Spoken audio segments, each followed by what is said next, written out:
ښه ملګرو، دا زموږ مخکینی لیکچر دی کوم چې موږ پروګرام باندې کار کولو، خو چون د هغې ویډیو هغه کومه اندازه چې وه هغه یو څه زیاته شوه، نو ما دا خوښه وګڼله چې دا پروګرام په دوه ویډیوګانو کې څنګه کوو کار پرې وکړو او په داسې ډول یې تشریح کړو تر څو یو شاګرد پکې هم مشکل ونه لري. ښه اوس راځو د دغه پروګرام مطلب دا دی چې موږ یو نیم اخیستی دی د 3 شاګردانو لپاره.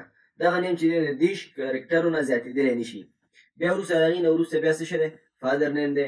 فادر نیم د 3 شاګردانو لپاره دی او د پلار نوم هم د 30 کرکټرو یا 30 تورو نه څنګه کېدی نه شي؟ زیاتېدی نه شي. ورپسې چې دی ډپارټمنټ دی. ډپارټمنټ چې دی د 3 شاګردانو لپاره دی او دا د ډپارټمنټ حاکم نیم چې دی دا هم د 10 کرکټرو نه زیاتېدی نه شي. د دې معنا څه ده؟ لکه داسې یو نوم موږ نشو ورکولی چې هغه د 10 تورو نه زیات راشي. لکه اوس موږ دلته لیکو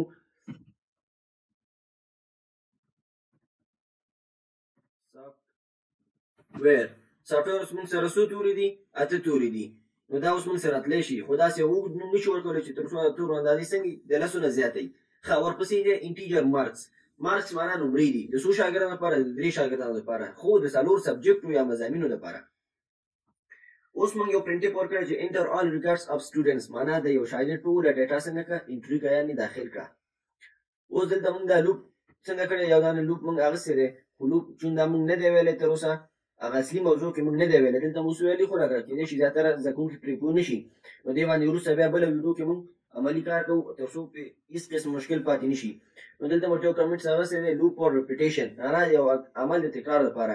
لومړی دا ټوله ډیټا د یو شاګرد لپاره اخلي، بیا وروسته د بل شاګرد لپاره اخلي او ورپسې دریم دا چې د بل شاګرد لپاره څنګه کې دا ټوله ډیټا اخلي. ښه اوس د یو شاګرد لپاره ډیټا به څه شی؟ انټر عادت یې ورکړی 1 2 3 هر یو شاګرد چې سټوډنټ نیم معنا احمد. نو دلته اوس څه شی دی؟ موږ ورته سکانف اخیستی دی. سکانف معنا پرسن اس، څه معنا؟ سټرنګ موږ اخیستی. نیم خو نیم از سټرنګ راځي. نو نیم د آی کې موږ سره لومړی څه شی دی؟ 0 معنا د 0 شاګرد لپاره ډیټا ته څنګه کوم ته واخله. ورپسې انټر پرسن ډي سټوډنټ فادر نیم د پلار نوم ورته واخلي، ورپسې چې ډپارټمنټ به واخلي، ورپسې چې سټوډنټ مارکس. اوس هر کله چې خبره د سټوډنټ مارکس ته راغله نو دلته اوس تاسو متوجه شئ. دلته د یو سبجیکټ نمرې نه دي چې موږ د یو سبجیکټ واخلو لکه دې غوندې. دلته موږ 4 سبجیکټ اخیستي. نو 4 سبجیکټ چې اخیستي موږ د کار د اسانتیا لپاره دلته یو بل لوپ نه استفاده کړې ده. دا لوپ موږ څنګه کړی؟ د 4 سره څنګه کړی؟ انټیجر جې مساوي کېږي 0، جې به کوچنی وي د څو نه؟ 4 نه، او جې پلس پلس یعنې دا به 4 واره موږ سره تکرارېږي او د 4 سبجیکټو نمرې به موږ سره اخلي. سکنې په ورته هسې چې تر څو د کیبورډ د لارې څنګه کړي؟ ډیټا انټري کړي. نو پرسن ډي د لومړي شاګرد لپاره ادرس اف مارکس. آی دا څه شی دی؟ شاګرد دی او دا ورپسې چې دی نمرې دي. دلته یو کنسپټ شته ملګرو، د دغه آی د یو ځل تکرار لپاره دغه جې ټول تکرارېږي. نو اوس آی کې مثال لومړی شاګرد دی دا 4 واره تکرارېږي. دا چې بیا راشي آی 2 کېږي، آی چې 2 شو دا بیا 4 واره تکرارېږي، بیا آی 3 کېږي دا بیا 4 واره تکرارېږي. نو دلته 2 ډوله لوپونه موږ لرو، یو اوټر لوپ دی، یو اینیر لوپ دی. دغه آی چې دی دا اوټر لوپ دی. د اوټر لوپ د یو ځل تکرار لپاره، اینیر لوپ چې دا ټول تکرارېږي. ښه ورپسې موږ اوس یو بل لوپ اخیستی دی تر څو موږ ته ډیټا څنګه کړي؟ شو کړي. کوډ فار آوټپوټ معنا هغه کوډ چې موږ ته ډیټا آوټپوټ کوي. اوس دا موږ یو ډول ورکړی دی تر څو پروګرام پرې ښایسته ښکاره شي. پرسن ډي معنا د شاګرد نوم به ښیي چې لومړی شاګرد، دویم شاګرد، دریم شاګرد. سټوډنټ نیم د شاګرد نوم. آی پلس 1 معنا هر څومره چې ته مخکې ځي د آی سره یو جمع کوه تر څو بل شاګرد ته ډیټا څنګه کړي؟ داخل شي. ښه ورپسې چې دی پرسن اف نو دا څه شی شو؟ سټرنګ دی. ال ان دی تر څو په نیو لاین کې راشي او نیم اف آی معنا د لومړي شاګرد لپاره څه شی؟ نوم. فادر نیم دی، ډپارټمنټ دی، مارکس دی. دلته اوس بیا موږ بل لوپ اخیستی دی. نو د دې لوپ کنسپټ ما تاسو له مخکې ویلي تر څو د یو آی دپاره دا جې څنګه شي؟ ټول تکرار شي. ال ان معنا دا ده تر څو د یو شاګرد ډیټا د بل شاګرد سره څنګه شي؟ نږدې یا کلوز یا نښتې را نه شي. نو راځو پروګرام رن کوو او دلته ورته موږ اول نیم ورکوو. مثال څه شی؟ فرید. فادر نیم مثال علي. ډپارټمنټ چې دی سافټویر. نمرې چې دی مثال 8 دا د یو شاګرد ډیټا وه چې موږ څنګه کړه؟ داخل کړه. دویم شاګرد ته راځو احمد. فادر نیم مثال علي. داسې فکر وکړئ چې ټول ورونه دي. ښه د دې دغه چې دی مثال نیټورک دی. نمرې چې دی د دې مثال 8 9 دا څه شو؟ د دویم شاګرد لپاره ډیټا. دریم شاګرد چې دی مثال ګلاب فادر نیم چې دی علي، او د دې چې دی ډیټا بیس بخش کې دی، او نمرې چې دی د دې مثال څو دي 72. اوس دلته موږ ډیټا څنګه کړله شو کړله. سټوډنټ نوم څه شی دی؟ پروګرام چې دی سټوډنټ 1 دا دی، یعنې دلته چې دی سټوډنټ 1 نیم دا موږ ډیټا انټري کړې ده، او دلته موږ ته څنګه کړله شو کړې ده. ډیټا موږ ته چېرته شو کړې؟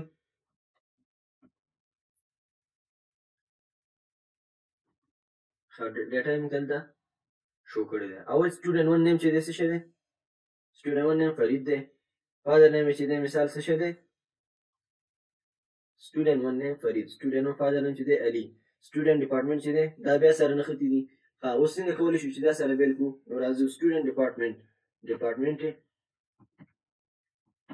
داسې په دې طریقه باندې څنګه کوم دا ټول تور کړو تر څو لږ بیل راشي او داسې یو بل سره نښتي رانه شي.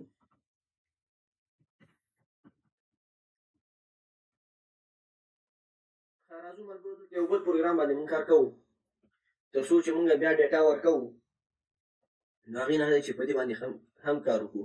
دلته مونږ یو راځو اوس په دې پروګرام کې یو بل کنسپټ درته هم وایم، وړوکی لږ غوندې کوډ دی خو زموږ پروګرام کار ډېر جوړوي. راځو هغه مونږ سره ګوټو کیورډ دی، ګوټو دا کیورډ دی. د دې کار څه شی دی؟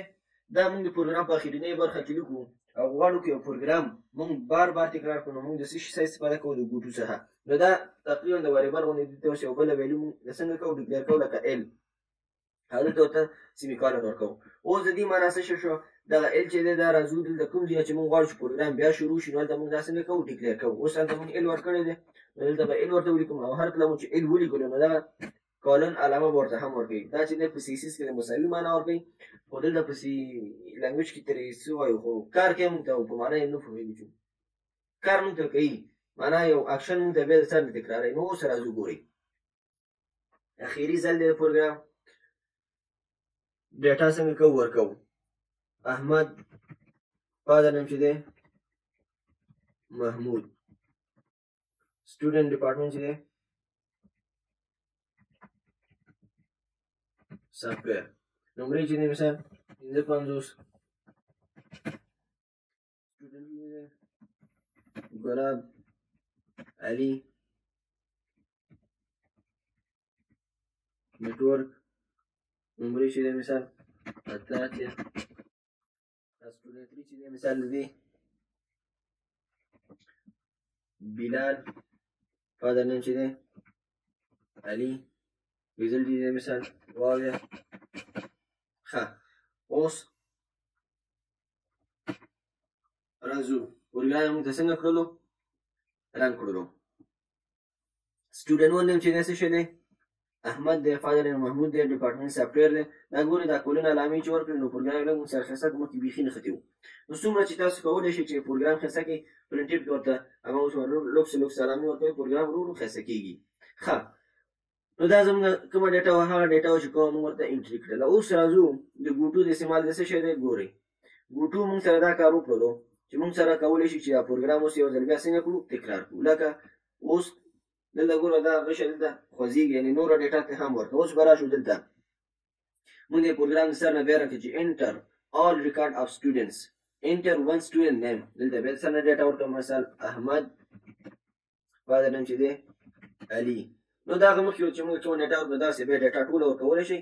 نو تر څو چې تاسو خپله پروګرام نه ختموئ، دا به تاسو نه بار بار څه شي کوئ؟ ډیټا اخلي. دا د څه شي په واسطه باندې؟ د ګوټو په واسطه. دلته ورته موږ د ګوټو کیورډ څنګه کړو؟ ډکلیر کړلو، او دلته مو ورته څه شی کړلو؟ بیا ته انشیلایز کړلو. نو د دې په واسطه باندې موږ سره پروګرام بار بار تکرارېږي. نو هر کله چې موږ خپله وغواړو بیا پروګرام څنګه کوو؟ لرې کوو. ملګرو دا د تېر لیکچر پاتې برخه وه، چون تاسو خپله ځان سره خواري وکړئ، داسې پروګرامونه مختلف پروګرامونه همداسې جوړ کړئ. ما دا جوړ کړلو، تاسو پکې مثال ګریډ اضافه کوئ. دغسې مثال ما د 4 سبجیکټو لپاره نمرې واخیستې، تاسو 5 سبجیکټو لپاره نمرې واخلئ. ما چې د فار لوپ څخه استفاده کړه، تاسو د وای لوپ څخه استفاده کوئ. خو هغه زده کوونکي چې هغه پرې پوهېږي، چې هغه پرې نه پوهېږي، نو دې نه وروسته انشاءالله زموږ لیکچر چې په اف کنډیشن او دې کنډیشنو کې شروع کېږي. ارتمټیک کنډیشن او دغه کنډیشنو کې به انشاءالله موږ نور بعد دې نه څنګه کوو درس ورکوو. نو تاسو زموږ د سیلیبس کلاس تعقیب کوئ او انشاءالله دې سره څنګه چې دی د ریاضي انګلیسي درسونه هم زموږ د چینل شروع کېږي او بل کېدای شي انشاءالله زه تاسو له د نیټورک یا د آی ټي کلاس هم شروع کړم. نو تاسو زموږ یوټیوب چینل کې نه سبسکرایب کړئ، مهرباني وکړئ زموږ یوټیوب چینل سبسکرایب کړئ او هم د ملګرو سره د ویډیوګانې شیر کړئ. نو مننه، که څوک څه پوښتنه لري په کامنټ باکس کې خپل نظر پرېږدئ.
ویډیو حتما در سره لایک کړئ. مننه ملګرو، خوشحاله اوسئ.